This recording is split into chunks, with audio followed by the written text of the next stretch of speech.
안녕하세요. 디온 클리닉 홍대점 대표원장 민준호입니다. 날씨가 점점 더워지고 있기도 하고요. 낮에는 많이 덥고 아침 저녁은 아직 좀 쌀쌀한 바람이 불긴 하지만 그래서 그런지 야외 활동하기는 더 좋은 것 같습니다. 그래서 오늘 컨텐츠는 제가 주제를 한번 정해보는 건데 예전에 한번 제가 점을 빼고 난 다음에는 어떻게 관리하는 게 좋을까 이런 컨텐츠를 한번 한 적이 있었어요. 실제로 저희 병원에서 이제 레이저 하시는 분들이나 치료받는 분들이 가장 많이 하시는 질문 플러스 실제로 통상적으로 레이저 치료라고 하면 간단한 점을 빼는 것부터 기미나 이런 것들을 위한 토닝, 그리고 어떻게 보면 요즘에 EBD라고 하는 어떤 레이저 리프팅들도 많이 하시기 때문에 그런 레이저 시술을 받고 난 후에 그럼 집에서는 어떻게 관리하면 좋을까 이런 것들에 대해서 한번 알아보는 시간 갖도록 하겠습니다. 피부가 구조라는 게 있어요. 표피층이 있고 진피층이 있고, 진피 아래층에는 이제 피하지방층이 있고, 그 피하지방층 밑에는 근육층이 있고, 그 근육층을 싸고 있는 것들이 흔하게 말하는 레이저 리프팅을 하는 스마스층이라고 하는데, 첫 번째는 제가 4가지 경우로 나눠서 설명을 드릴 거예요. 우선 첫 번째 경우는 토닝 레이저예요. 그러니까 우리가 흔히 말하는 기미나 어떤 피부 관리를 위해서, 미백을 위해서 하는 토닝 레이저를 했을 때 토닝 레이저 후에는 관리를 어떻게 해야 되나, 먼저 요거부터 설명을 드릴 건데, 사실 토닝 레이저는 굉장히 작은 에너지로 레이저를 쏘는 거기 때문에 피부에 엄청나게 데미지를 준다고는 하진 않아요. 다만 진피 상부와 표피층 사이에 있는 약간 흩뿌려진 멜라닌 색소에 대해서 레이저가 흡광이 되는 거기 때문에 멜라닌 색소를 선택적으로 파괴하려고 하는 시술임에도 불구하고 이론적으로는 그랬으면 좋겠지만 실제로 피부 안쪽에서 열에너지가 겉면에서 발생을 하게 되면 우리 피부 겉면을 싸고 있는 표피층이라고 하는 피부 장벽들이 조금은 손상을 받아요. 그러니까 그게 엄청난 큰 데미지나 그런 손상은 아니겠지만 그런 피부 장벽 자체가 갈라짐이나 약간 미세한 손상이 생겼을 때 문제가 뭐냐면 피부 장벽의 가장 큰 역할을 하는 보습작용 같은 것들이 조금 떨어질 수 있어요. 그래서 실제로 환자분들 중에 예민하신 분들은 토닝 레이저를 받고 나서 한 며칠 정도는 굉장히 건조했다라고 하시는 분들이 있는데, 그렇기 때문에 토닝 레이저 후에는 엄청나게 특별한 관리가 필요한 건 아니지만 다른 때보다 조금 더 보습 관리에 신경을 써주는 것이 좋습니다. 처음에는 토닝만 설명을 드렸는데 두 번째는 뭐냐면 선생님들이 가끔 치료를 하고 나서 이거 딱 찢을 수도 있어요 라고 말하는 그런 레이저 시술들이 있어요. 아까 말씀드렸던 토닝 레이저보다는 조금 더 강력한 에너지로 흑자나 주근깨 잡티 같은 것들을 쐈을 때거든요. 이런 경우 같은 경우에는 진피층에 있는 멜라닌 색소들이 조금 모여있는 부분이 있기 때문에 거기에 좀 강한 에너지로 색소를 깬다고 생각하시면 되는데, 그 색소가 깨짐으로 인해서 생기는 딱지 같은 것들이 생길 수 있다 라고 저희가 미리 설명을 드리거든요. 그래서 이런 경우 같은 경우에는 당연히 보습은 토닝 레이저 할 때보다 훨씬 더 센 레이저가 들어갔기 때문에 더할 나위 없이 중요하고, 그 다음 플러스 자외선 같은 경우는 왜 조심해야 되냐면 토닝 레이저도 마찬가지지만 피부 장벽이 약해진 상태에서 UV 같은 자외선을 받게 되면 조금 더 데미지를 쉽게 받을 수가 있기 때문에 반드시 자외선 차단제나 이런 것들은 도포를 잘 해주셔야 되고, 이제 제일 중요한 건 딱지가 졌어요. 근데 절대로 뜯으면 안 돼요.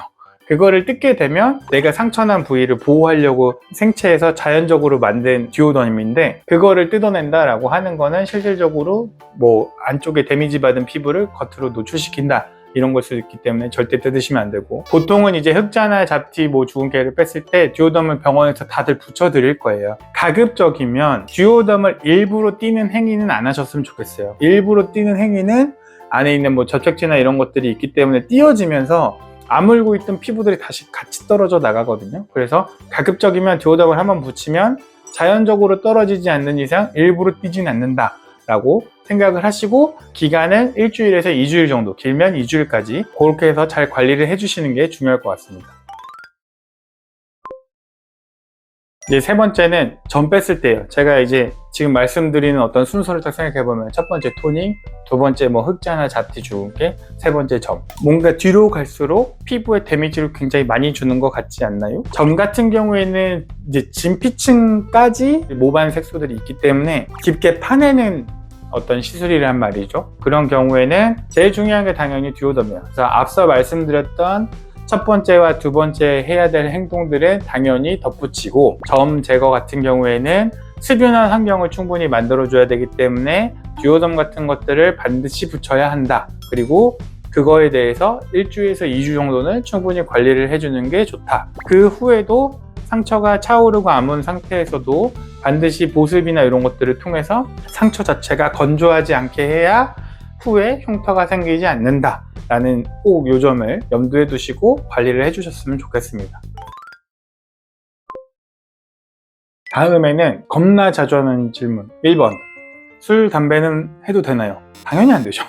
원칙적으로는 당연히 안 되는 이유는 술이나 담배 같은 경우에는 염증을 악화시킬 수 있다는 어떤 의학적 증거가 명백합니다. 특히 술보다는 담배가 훨씬 더 좋지 않은 영향을 끼쳐요. 그래서 당연히 술, 담배는 최소 1, 2주 정도는 피해 주시는 게 좋다라고 항상 설명을 드리고 있고, 두 번째는 저 그럼 운동은 언제부터 해도 되나요? 사실 뭐 운동을 하면 땀이 나고 열이 올라가기 때문에 이런 것들 때문에 조금 영향을 끼쳐서 항상 말씀을 드리곤 하는데, 뭐 아까 말씀드렸다시피 듀오덤 같은 경우는 1, 2주 동안 붙인다. 그럼 땀이 나면 잘 떨어질 거란 말이죠. 사실 그런 이유 때문에 일주일 정도는 조금 피해 주시는 게 더 좋을 것 같기도 하고요. 리프팅 레이저 같은 경우에도 안에 열 에너지 많이 넣어놨는데 막 열이 발산될 만한 과격한 운동이나 이런 것들이 오히려 조금 더 좋지 않은 영향을 끼칠 수 있다. 물론 가벼운 산책이나 걷는 거 정도는 충분히 하실 수 있으니까 이런 것들은 뭐 굳이 일주일 동안 피하실 필요는 없을 것 같고요. 마지막 질문은 여자분들이 제일 많이 한 질문인데, 화장은 언제부터 해도 될까요? 화장은 사실은 피부가 완전히 아물어야 돼요.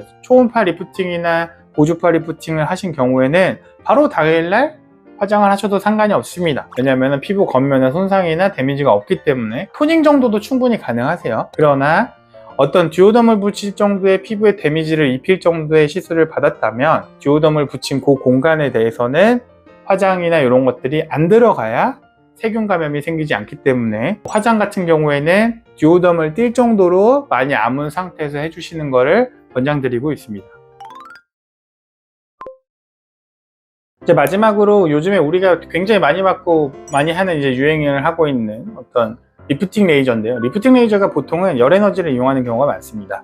뭐 초음파, 고주파, 뭐 요즘에 마이크로웨이브도 이용하고 있고 여러 가지 방법으로 안쪽에 열 에너지를 흡수시키고, 그게 아까 피부층에서 말씀드렸던 스마스라고 하는 근육을 싸고 있는 그 층까지 열 에너지를 주는 게 포커싱인데, 사실 겉면을 손상시키거나 겉면에 열 에너지가 엄청나게 많이 가해지는 색소 레이저랑은 다르기 때문에 뭐 우리가 흔히 말하는 울세라나 슈링크, 뭐 볼륨머, 기타 등등 소프웨브를 하고 나서 우리가 듀오덤을 붙이는 병원은 없어요. 당연한 게 피부 겉면은 손상이 거의 없기 때문이에요. 다만 피부 안쪽에 열 에너지를 많이 넣어놨기 때문에 사후에 운동 같은 것들은 가급적이면 일주일 정도 피해 주시는 게 좋고요. 또 하나 사우나, 목욕, 뜨거운 물에 샤워 이런 것들은 이미 피부 안쪽에 열을 많이 넣어놨기 때문에 그 위에다가 열을 덧대는 것은 별로 좋지 않은 영향을 끼칠 수 있습니다. 그래서 이런 것들만 한 일주일 정도 주의를 해주시면 사실은 뭐 리프팅 레이저 같은 경우에는 크게 뭐 사후에 어떤 관리를 하거나 이런 것들이 엄청나게 뭐 복잡하거나 신경을 써야 될 부분은 없는 것 같아요. 피부 레이저들이 워낙 다양한데 요거를 진짜 짤막하게 4가지 정도로 나눠서 이거가 끝나고 난 다음에 사후 관리 어떻게 해야 될까요? 라고 하는 질문에 대해서 광범위적으로 한번 설명을 드렸고요. 구체적인 거는 사실 병원마다 시술을 하시면 병원마다 프로토콜이 있고 안내해드리는 뭐 어떤 멘트나 어떤 종이 같은 것들을 또 같이 드리고 있는 걸로 알고 있거든요. 여기에 맞춰서 조금 행동해 주시는 게 비싼 돈 내고 레이저 하셨는데 충분한 효과를 보실 수 있는 가장 기본적인 방법이라고 생각합니다. 오늘 컨텐츠는 여기까지 하겠습니다. 감사합니다.